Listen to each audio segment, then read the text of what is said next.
открываем выставку Виктора Ана «Биометрический паспорт». Талант – это, в принципе, абсолютно ничего не значащая вещь.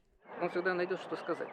Привет, привет! Конечно же, это и группа «Панорама». В мире фотографии тоже есть определенные правила игры, что ли. Сама эта фотография, она привлекает внимание. Постоянно находился в творческом поиске. Очень правильно, хорошо делает. Как раньше говорили, в натуральных цветах. Даже по сегодняшним меркам это вполне приемлемо.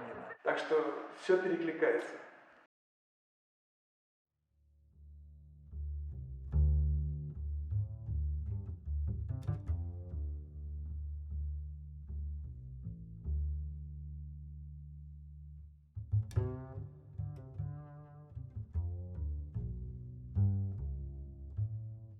Я в 32 года пришел в фотографию, это уже довольно-таки поздно, очень поздно, кстати говоря. 32 года. Понятно, что к 32 годам я что только не пробовал. Я лук сажал, арбуз сажал. Это как бы такая деятельность, где ты конкретно зарабатываешь деньги. Понимаете, не маленькие при этом деньги. Там. Работал радиомастером. Ну, вот как бы там шофером работал, кстати говоря, даже. Понимаешь, там. Даже киномехаником работал какое-то время. В Маргелане, в городе, да. Ну, у нас там была такая небольшая бригада, да, у меня тогда была своя машина легковая, поэтому мы там, вот, может, ты вот молодой, может, помнишь, да, мы там крутили шарманку, слово знаешь, да, это когда-то раньше там вот этот самый был диск, там вот эта воздушка, винтовочка, да, и там циферки, и там призы. Потом появился барабан с этими шариками. Ну, мы когда уже с этим шариком работали. Это, в принципе, лохотрон, современный вот жаргон, это лохотрон, правильно, да?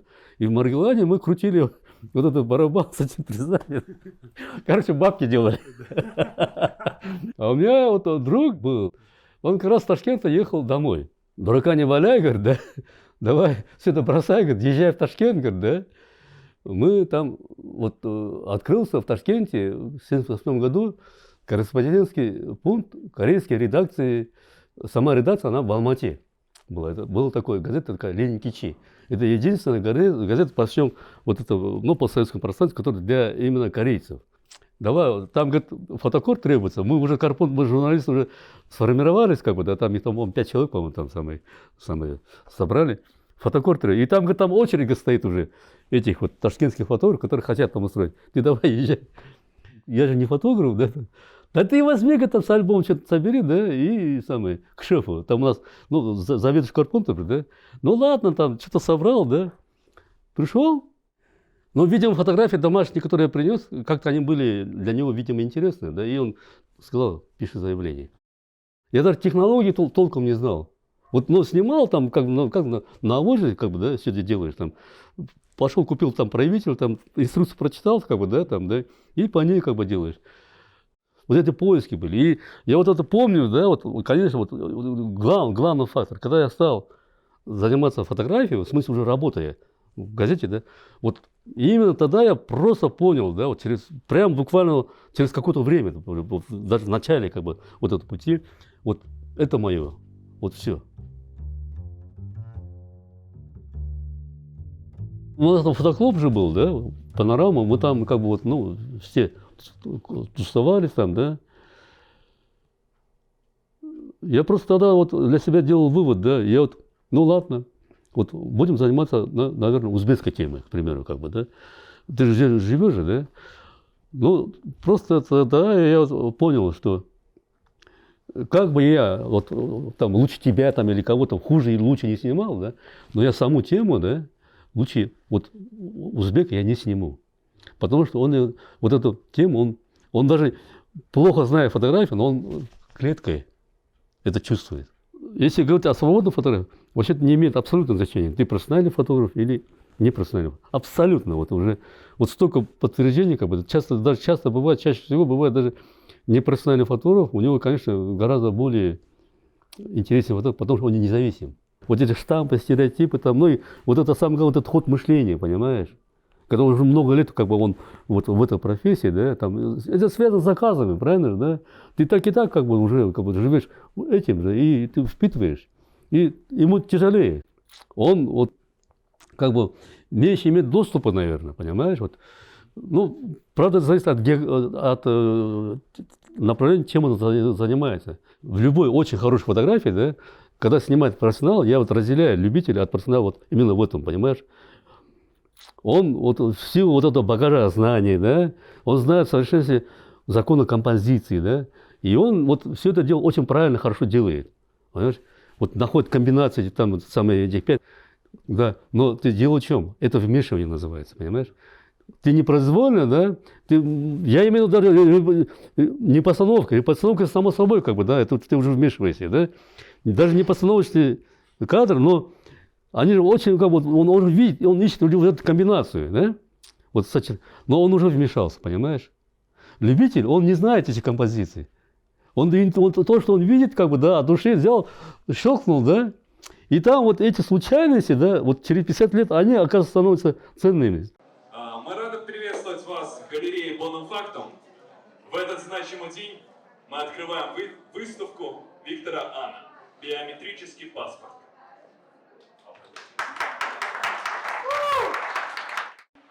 Галерея была создана в 2010 году.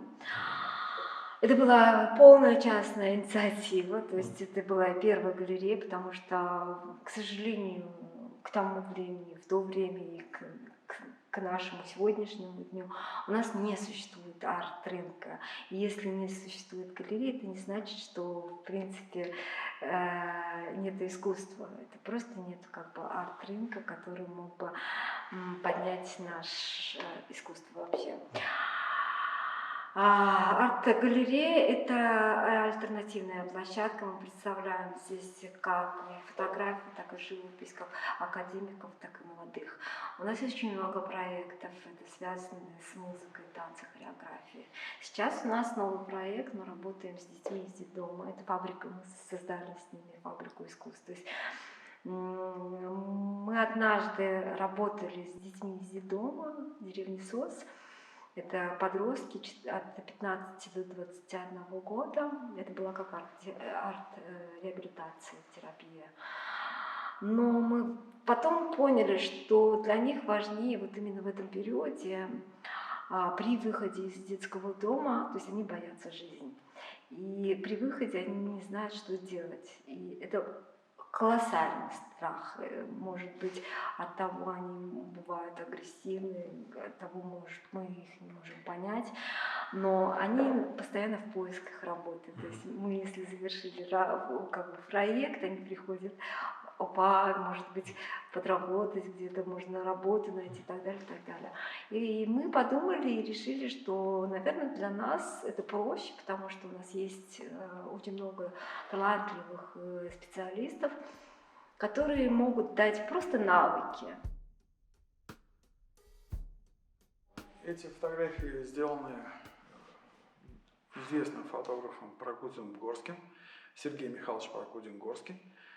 Очень небедный человек, одно время даже считался одним из богатейших людей Российской империи, владелец заводов, пароходов и, в частности, вот, изобретатель цветной фотографии.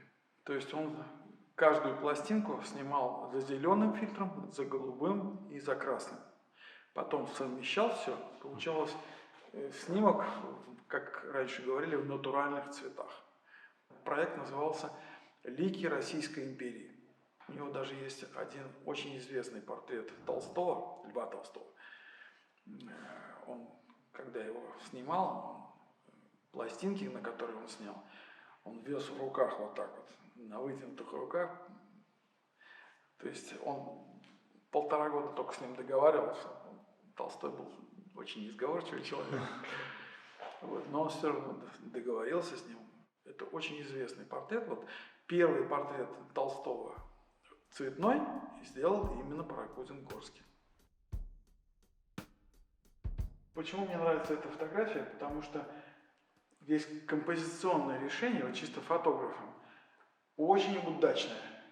Она стоит именно в золотом сечении, в паранже вот этой вот.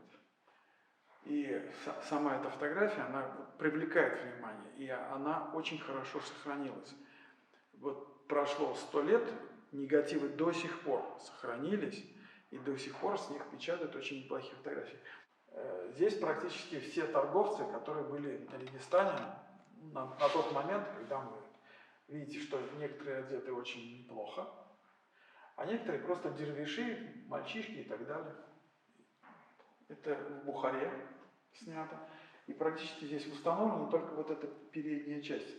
Дальше все было в развалинах. Но она очень хорошо установлена, и здесь даже часы, видите, работают механические. То есть это очень известный момент. Просто некоторые на это не обращают внимания, на эти часы. А эти часы привезены вообще даже не из России, они привезены из Европы. Портрет эмира Бухарского, кстати. У меня даже, когда мы там были, наш знакомый знает это место, знает эту фотографию, и он вот на этой ступеньке снялся. И в понтом тоже у Прокудина Горского. Вот это эмир Бухарский сидит у себя в резиденции. Ну, кто был в Бухаре, тот знает, где резиденция эмира Бухарского. А он просто снялся вот на этой ступеньке. Так что все перекликается. Талант – это, в принципе, абсолютно ничего не значащая вещь. Это вот, талант – это всего, наверное, там 20%, наверное. Вот всего вот этого массива огромного. Это, конечно, основа – это, конечно, труд. Желание – это вот желание, именно желание. И самое главное, вот, там столько много вот требуется компонентов, которым талант, талант, он чуть ли не на последнем месте находится. Вот очень много, почему, вот я сколько знаю, да, ну, по моей жизни, там, вот встречались столько ребят, да, людей, да, они, ну, видно было, явно талантливые, ну, видишь, вот если он эти компоненты не использует, другие, да, ну, их нету, их просто нету, понимаешь, они исчезают. И поэтому талант, это первое, конечно, обучаемость, умение учиться, это самое главное. Там, ну, трудолюбие, там, само собой, там, ну, вот этих компаний огромное количество. Но основа это, конечно, вот эта обучаемость, там, да. С Виктором Ивановичем мы познакомились в 2001 году, когда становился Ташкентский дом фотографии. Конечно же, это и группа «Панорама», все фотографы, которые какое-то имели отношение вообще к художественной фотографии, конечно, они участвовали во всех выставках, которые мы устраивали в Ташкентском доме фотографии. Это первый фестиваль, это первый конкурс республиканский, это создание первой фотошколы. Все это было благодаря тем фотографам, которые были членами «Панорамы». Клуб «Панорама» организовался на основе более древнего клуба в начале 60-х годов. Вот с этого момента можно вообще считать начало творческой любительской фотографии в Ташкенте. Мне сразу понравилось то, что это было такое солидное учреждение, организация. Такой сплоченный, дружный коллектив, который до сих пор, наверное, сохранил свои отношения. Постоянными членами клуба нашего «Панорамы» было где-то человек 15. Даже 30 человек было по списку, но реально ходило человек 20. Это для клуба даже по сегодняшним меркам это вполне приемлемо. Есть два способа вот, фотографии. Значит, цифра, да, она как бы вот зафиксировала этот сам момент, который буквально через долю секунды, этот миг, он уже исчезает, правильно же, да, как бы, да? Но она зафиксировала, все документировала. Это очень важный документ остается, как бы, там, ну, на любое количество времени, да? Но оказалось, что вот фотопленка, она не только запоминает, фиксирует сам момент, который исчезает через как бы долю секунды, она, оказывается, еще запоминает дыхание этого момента. А почему я говорю дыхание, да, я сделал? Ну, я потом подумал, почему это так происходит, да? Такой же, как бы, вот аналог со звуком. Когда-то раньше были пластинки. Они, понятно, что по характеристикам они были гораздо хуже, чем сейчас цифровые, как бы, да, звуковые технологии пошли, да? Там цифровые, там у них вообще нет предела, правильно же, по звуку, да? От 20 там, герц до 20 тысяч герц, как бы, да, и все. Ну, там, ты же знаешь, что во всем мире как бы признано, что вот пластинка, при всем, как бы, вот его недостатках технических, да, ну вот как она передает вот этот объем звука, прозрачность звука, да, вот дыхание звука, да, цифра, оказывается, она вот не можно, понимаешь? Вот точно, вот фотография то же самое. Вот серебро, вот она вот дыхание передает. Виктор Ан, я сейчас точно не помню в каком году, но где-то в середине 80-х он пришел, он был профессиональным фотографом в плане того, что работал в газете. Когда что-то ему показываешь свое, он всегда найдет, что сказать. Он не будет просто смотреть и говорить, это хорошо или плохо. Он найдет такие нюансы, которые остаются в голове, и потом это помогает в работе. То есть всегда он даст дельный совет, он подскажет. Он хороший технарь еще, кроме того, он много делает своими руками. Ну, это человек, который постоянно находился в творческом поиске. Он и сейчас в этом поиске находится, снимает на широкую камеру. Это камеры большого формата, они уже давно ушли в прошлое, а у него постоянно рождаются какие-то идеи.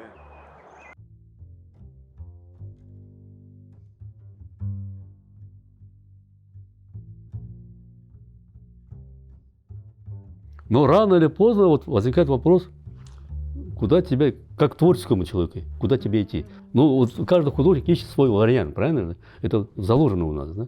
И у меня тоже вот это пришло, вот этот момент. Вот к этому времени я понял, что я снимал все подряд. Ну, пытался вот во всех жанрах, кроме пейзажа, наверное. Вот пришел к этому мысли, что я должен снимать вот эту тему корейскую, понимаешь? Сама корейская тема, она не очень большой процент. Там, ну, может, там процентов там, 30, наверное, всего. Ну, кому-то надо все равно оставлять, что ли, вот именно историю, понимаешь? И тогда, как бы, вот я стал заниматься уже более... Хотя я уже до этого в газете работал, но у меня вот не было в голове вот именно вот такой, как бы, стратегии, понимаешь? Я снимал там всю корейскую тему, но вот как стратегия, она для меня не имела значения. Виктор Ан, он очень нашел свою тему, он занимался и занимается сейчас творчеством. Он снимает своих соотечественников в России, в Узбекистане. Очень много у него альбомов издано, посвященных корейцам. Это как бы его вот конек. Благодаря Виктору Ивановичу он сумел со своей энергией где-то пробиться, и наши работы попали в издание корейского журнала. Привет, привет!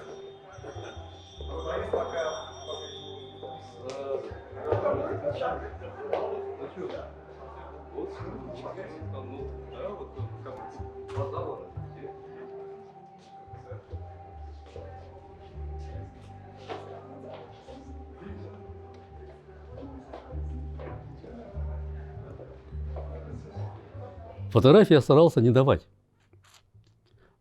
Только через 3 года. Минимум через год. Через год я как бы давал, и через 3 года еще лучше, понимаешь? Как бы. Вот. Потому что вот, когда в данный момент дашь, даже и мужчины также, они же, вот, блин, в 90 случаев, как бы, да, ну, нет, не нравится, правильно же, да? Это, ну, наша психология, а женщины тем более. Женщины 99%, они всегда реагируют, ну, разочарованно, понимаешь, как бы. И вот только когда проходит 3 года, они сами-то стареют, да, и, ой, какая я была молодая. Вот заказ, вот снять портрет актрис. Эта женщина, это она была, в те годы она примой была. Вот, ну, она красивая такая женщина, да. Она очень такая веселая, очень контактная женщина. Ну вот я решил, вот самое, при том одел вот этот монокль, да, на монокль я снял. И вот в таком виде, как бы, да. И вот эти актеры, да, на меня вот как бы, ты говоришь, зачем ее такой снял? Она в жизни, мол, не такая, да. Вот, ну, здесь она такая, ну, довольно-таки грустная, она очень такая контактная, веселая, да. Эта актриса, она со мной вообще 3 месяца вообще даже не разговаривала, понимаешь. Ну, через 3 месяца как-то надо же, я говорю, Таня, говорю, да, ты вот не обижайся, мол, да. А она вот, мол, зачем вы мне таким как бы сняли? Я вот, мол, я говорю, ты знаешь, да, во-первых, да, я тебя вот просто вручаю, да, пройдет 3 года, да, ты на это будешь по-другому совершенно смотреть. Ты же не знаешь, вот какая ты есть на самом деле, да. А я вот, да, девочка, это не я, говорит, снял. А она, вот, все претензии, вот, мол, она не такая в жизни. А я вот считаю, вот портрет, да, там как бы такое правило, ну, или такая формула. Не портрет должен быть узнаваемый, ну, с этим героем, да, автор должен быть узнаваем. Это одно из самых главных правил. Не она должна быть точно похожа на эту героиню, а автор должен быть узнаваем, в смысле. Потому что это арт-фотография. Я должен свое внести. И вот в связи с этим, да, вот она как бы, ну, вот я, мол, не такая был, да. А я говорю, а ты не знаешь, какая ты? Почему? Потому что я соврал, конечно. Я говорю, вот объектив, да, он видит такие вещи, которые даже мы не видим, говорю. Это тайна от природы самой фотографии. Это на самом деле так оно есть, понимаешь? Она не может смириться с этим. Время не пришло. Вот ты знаешь, вот прошло 3 года, я помню, я тогда уже жил здесь уже. Прошло 3 года, у нее там день рождения. Я ей в подарок, да, но в те годы, тем более, представьте, это уже ручная печать. Не эти все принты, да.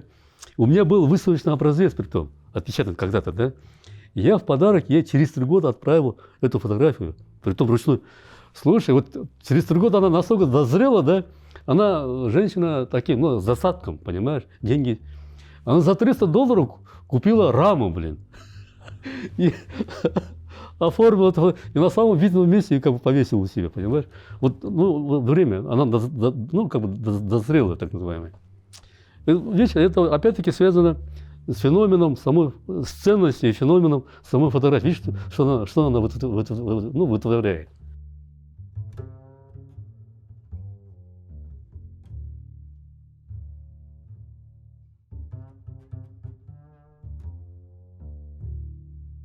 Три года тому назад, ну, 2 или там 3 года тому назад, да, я же обычно где-то, у меня семья в Москве проживает, понимаешь, в России, да. Я обычно туда, я в очередной раз, когда туда ехал, да, я взял с собой камеру. Ну, вот это 4 на 5 дюйма называется. Это Лингов. Я взял эту камеру, и, понятное дело, в то время тут в аэропорту там же, короче говоря, эту камеру мне не выпустили.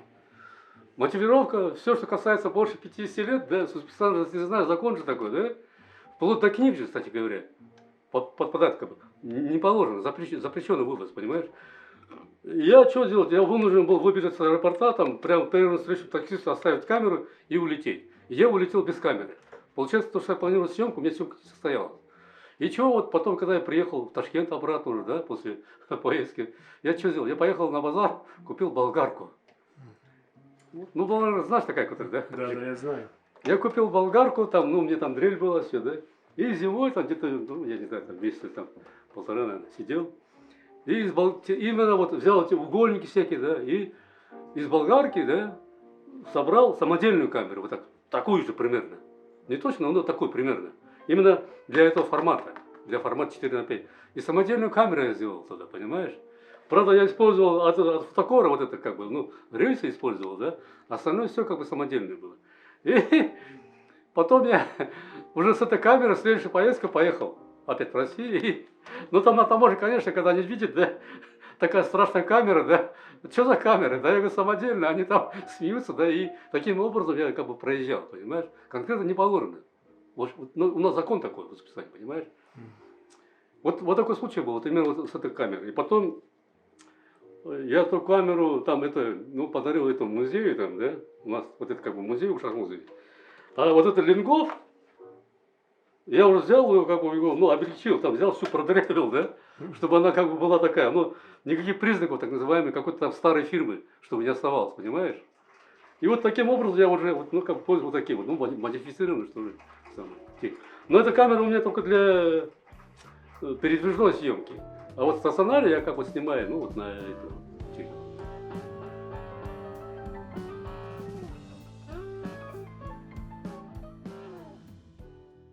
Это вот 2 аппарата, фотоаппарат Виктор Ана. Это его собственное изобретение, чтобы легко было снимать. Как бы у него вот такие переходные объективы. И вот это вот недавно как раз нам принес Виктор Ана. Конечно, он сам должен объяснять, как и чем он как это и зачем он это снимал. Но вот такой вот аппарат у нас имеется теперь в нашей галерее. Прогноза, она у меня типа куратора стала сейчас. Вот когда я вот эту идею сказал, она прям загорелась, понимаешь? И она выбила грант для этого проекта. В этом году в мае мы будем представлять проект Виктора Ана «Биопаспорт». Очень интересный проект.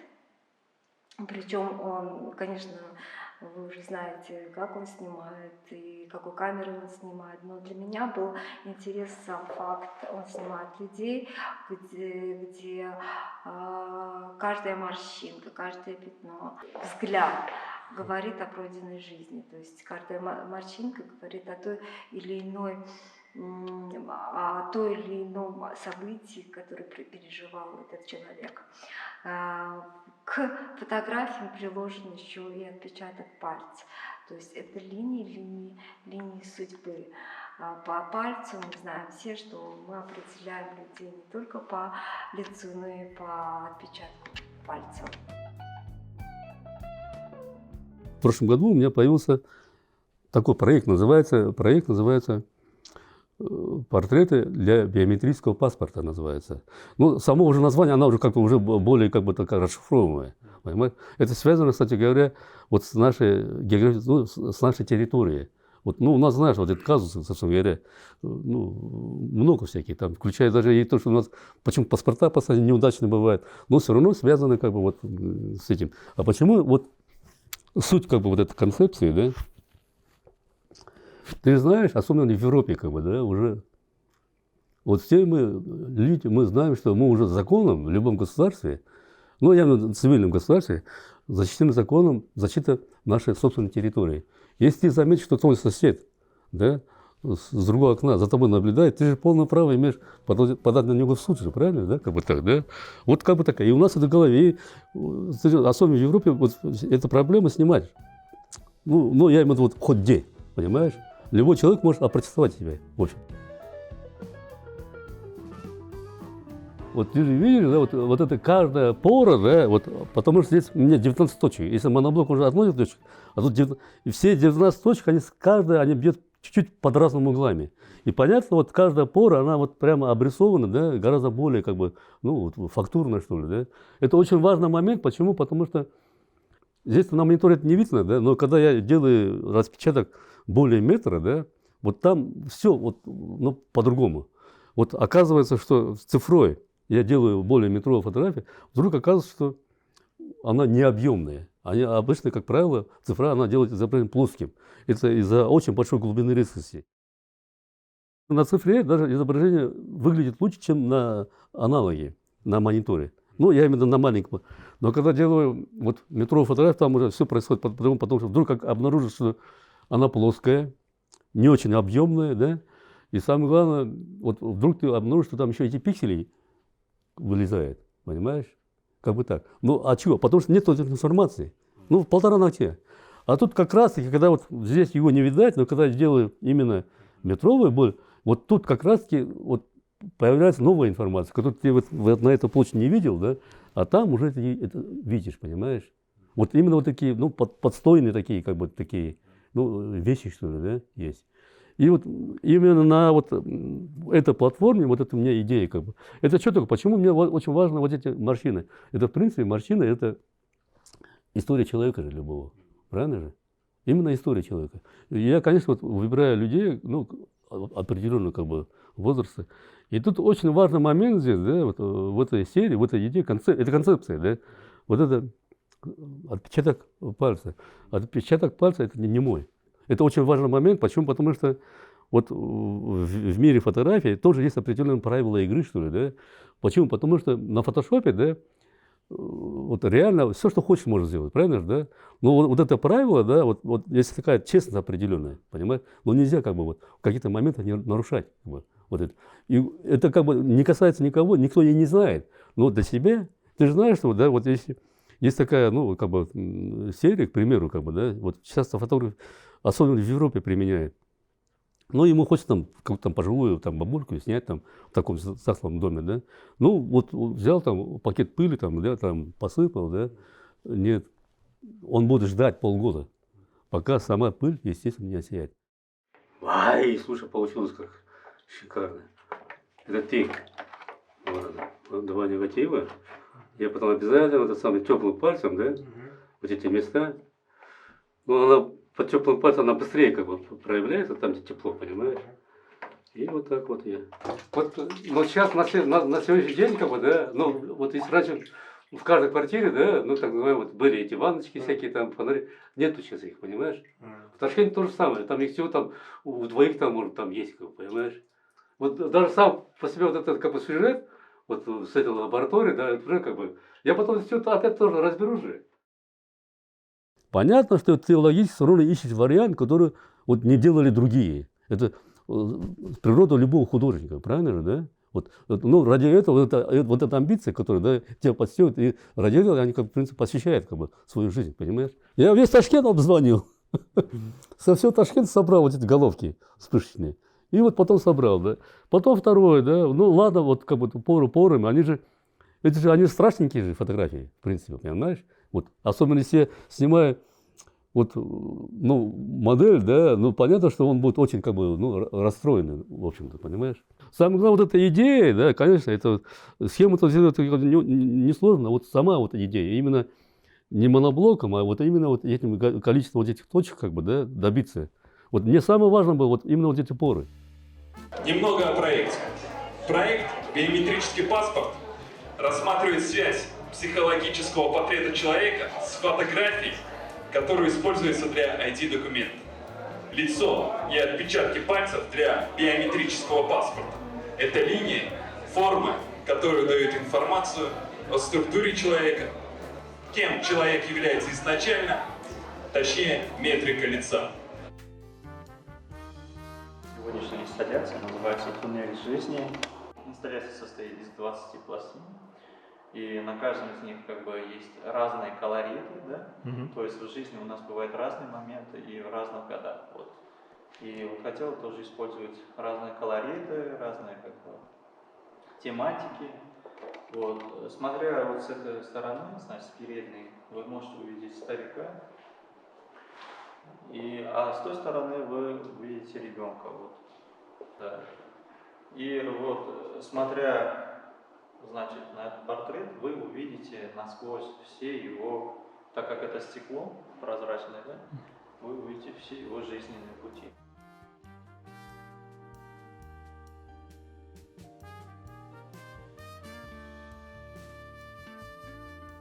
Подробнее об этой выставке расскажет сам Виктор А.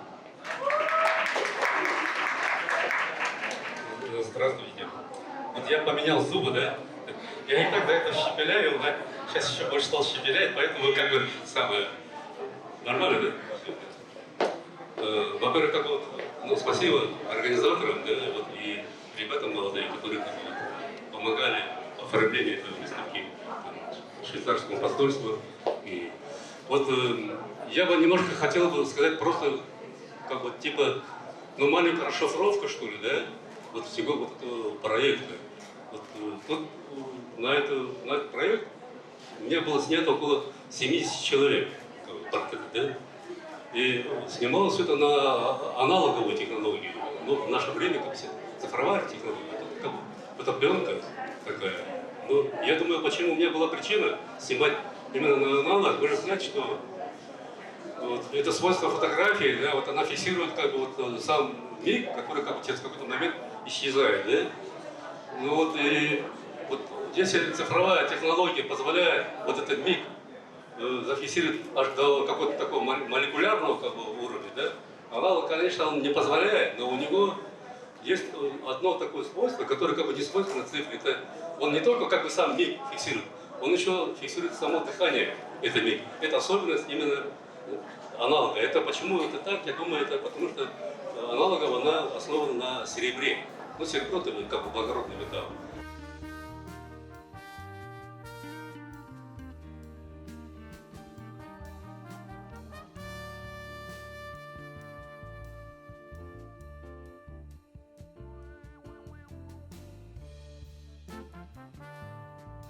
Вот есть определенные технические требования, понимаешь? Вот почему у меня как бы 4 формата. Вот те, которые у меня технически попадают по риску, я вот как бы засунул. А эти у меня только потом технически они как бы не заделывают. Но они потом говорят, зачем как бы, да, небольшой. Я вынужден был делать что-то.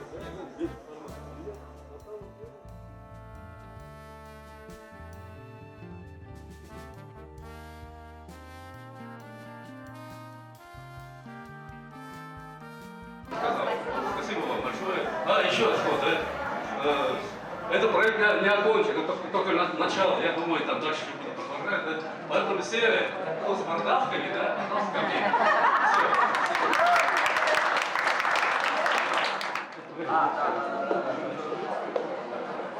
Вот я. Наконец тебя нашел. Вот надо будет. Знаешь, я почему, да? Дело в чем, да? Вы, наверное, больше своих фотографий не увидите, да? Поэтому я вам всем советую, да? Вот себя зафиксировать возле своих портретов.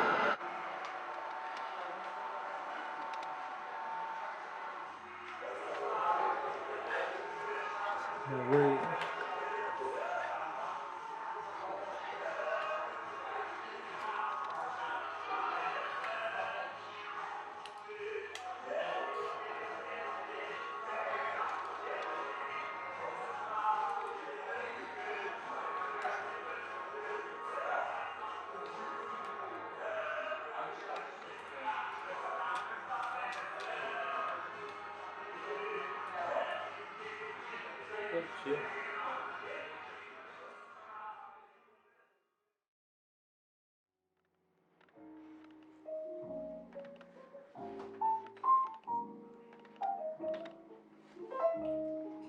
Вот у меня вот друг вот есть, да, тоже такой, ну, профессиональный фотограф. Вот он буквально вот недавно, ну, наверное, месяц тому назад, ездил в Бухару, но он с собой взял тоже вот эту самую пленочную большую камеру, да, там, ну, на роль фильм. И решил снять калитки тоже, которые я снимал когда-то, ты знаешь. Приехал, звонит мне, весь такой расстроенный, да? Что он делает? Ты знаешь, говорит, ни одной калитки говорит, не осталось, говорит, ресторан, все, говорит, перекрасили, говорит. А нам это не нужно, нам нужно, чтобы, как говорится, как можно меньше краски, чтобы было. Они все это как бы обновили, залакировали, да, и уже не то, конечно. Я говорю, вот я вот вовремя успел, так называемый.